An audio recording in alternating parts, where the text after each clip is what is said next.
फक्त एक हिंट द्यायला पाहिजे.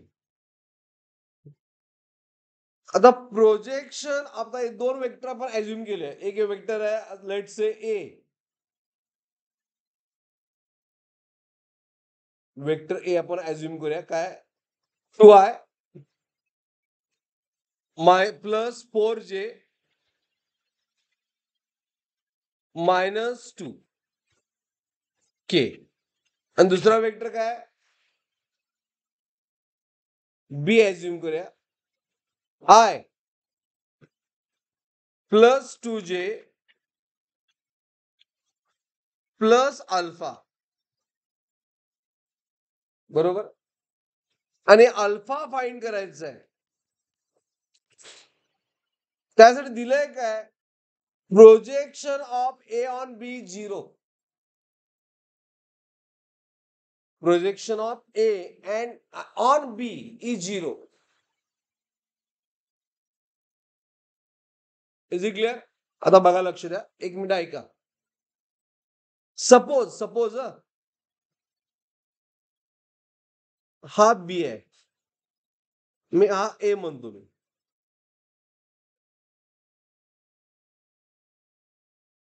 आणि हा बी ऍज्युम केला. ऍज्युम केला काय 90 डिग्री मी ऍज्युम केलं. आता रेझोल्युशन साठी जेव्हा आपण रिझॉल्व्ह करतोय त्यावेळी काय करतोय की ह्याचं प्रोजेक्शन ऑन बी आपण घेतोय. म्हणजे काय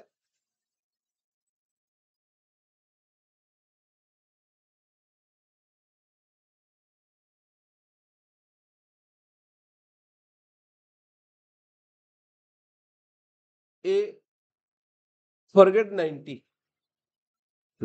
दोन वेक्टर असं मी रॅन्डम ड्रॉ करतो.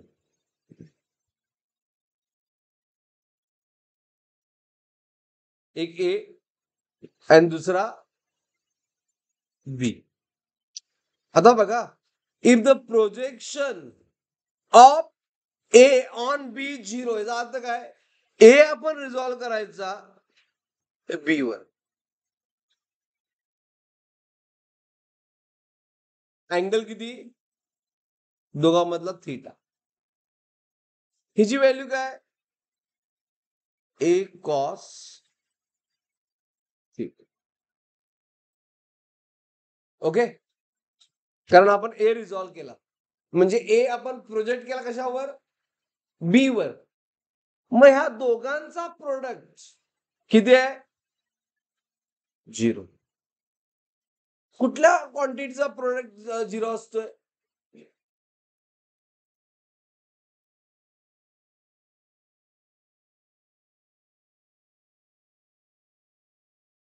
नाही का. हा प्रोडक्ट 0 म्हणजे कॉस थीटा किती यायला पाहिजे नाही. ओके. बघा लक्ष द्या म्हणजे ए इंटू नाही बी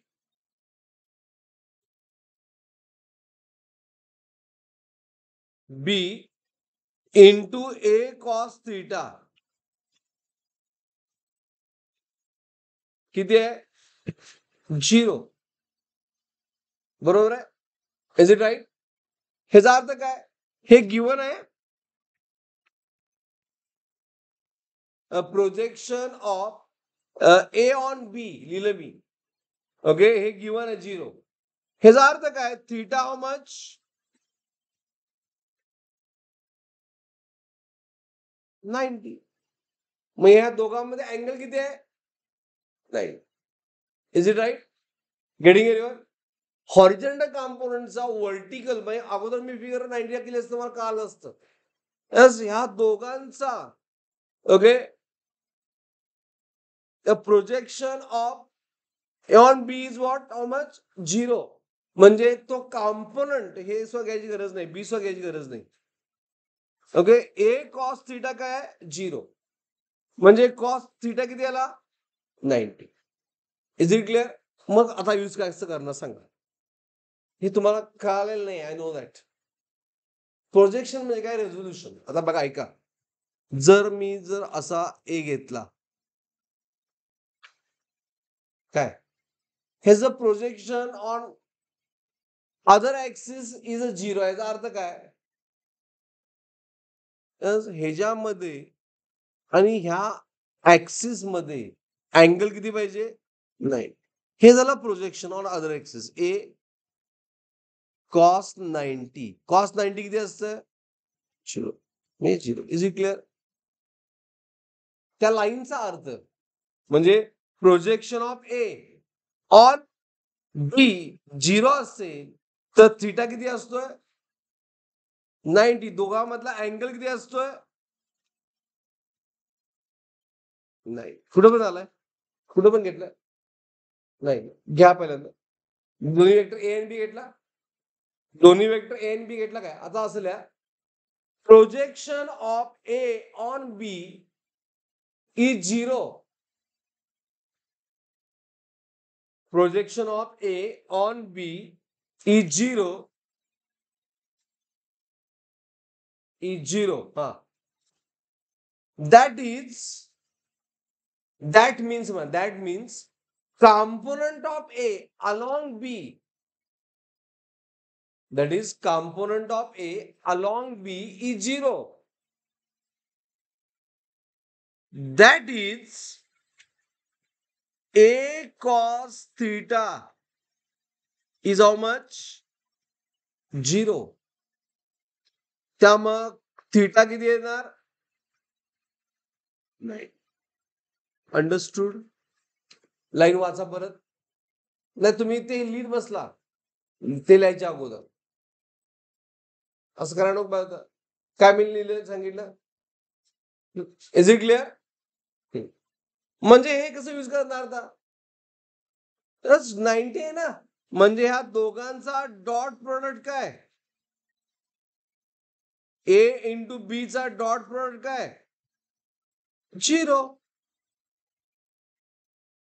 इज इट राईट. म्हणजे 2 इंटू 1 नाही कळत असेल तर विचारा, 4 इंटू 2 प्लस -2 इंटू अल्फा, म्हणजे it is a 2 plus 8 -2 alpha. म्हणजे काय आलं, -2 अल्फा इज -10. 8 प्लस 10 10 ना. अल्फा किती आलं, +2.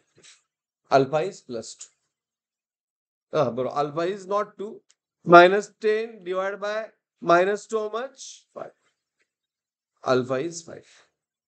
वेगळ्या पद्धतीने प्रॉब्लेम विचारला होता. Is it clear. Got it. ह्यामधलं फक्त इम्पॉर्टंट काय, projection of one on other is 0. म्हणजे दोघांमधला अँगल किती, 90. कळालं सगळ्यांना, एव्हरीवन.